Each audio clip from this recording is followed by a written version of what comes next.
I want to share with you guys one of the most important influence techniques. And it all starts with a little lesson from a bird called the herring gull.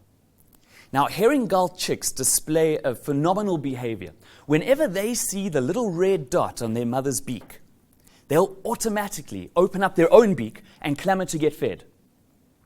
Now, what's phenomenal about this is that this seems to be an automatic reaction, which means that even if they see something which seems like a little red dot, for example, if there's a stick with a little red dot on it, they'll immediately open up their mouth, their beak, and clamor to get fed.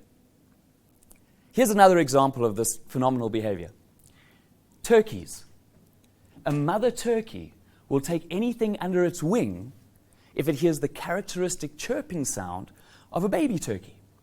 You can even take an inanimate object, wire it with a little transmitter. When you press the button, it goes cheep, cheep, cheep, and the turkey will bring it in under its wing. Tests have been done where they've even taken stuffed animals of a turkey's natural predator. The turkey fights it off. The minute they press that button, it goes cheep, cheep, cheep. Turkey brings it in under its wing. Now, these are just two examples of how animals have evolved to use these fixed responses as a tool for survival. And there are many more examples. Now, the red dot on the beak is what we would call the key stimulus. And the opening of the beak, in the herring gull example, would be what we call a fixed response.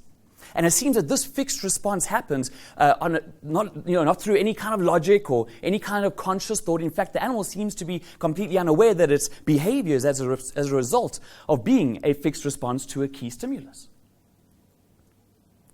So the question we now ask ourselves is, if that happens to animals, does the same thing apply to humans?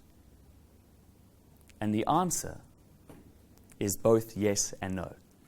You know, I can't think of anything that's quite as simple and direct as a red dot on a stick when it comes to humans.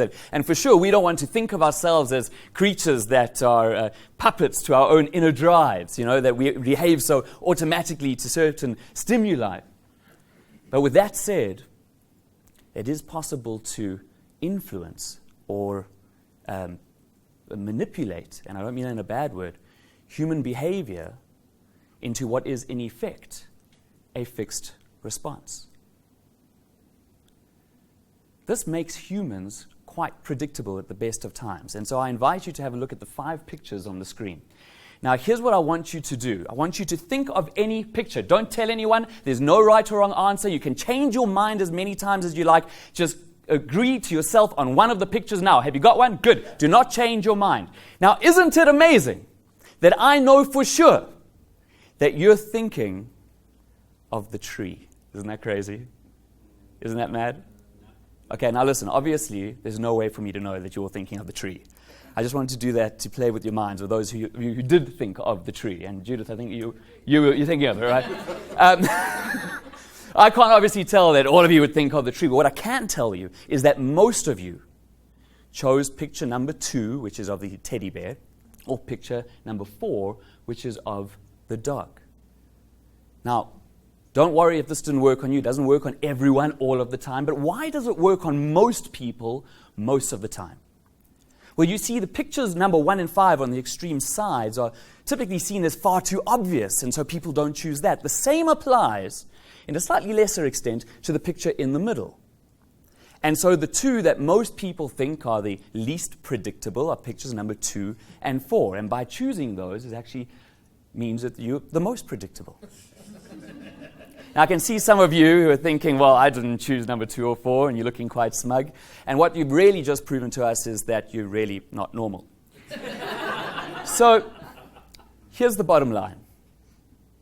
Do you want to be a better leader? Do you want to be a better salesperson or marketer? Do you want to be able to influence yourself, to keep yourself motivated and focused at the best of times? Influence is the key. And it's a topic that I'm deeply passionate about. I'm really excited that my book, Persuasion Games, which was released in May last year, has become a bestseller. And I'm really looking forward to starting that conversation with you to see how we can tailor this information, these principles and techniques, to help your people to become more influential and to achieve their goals faster. My name is Gilan Gork. Thank you very much. Chat to you soon.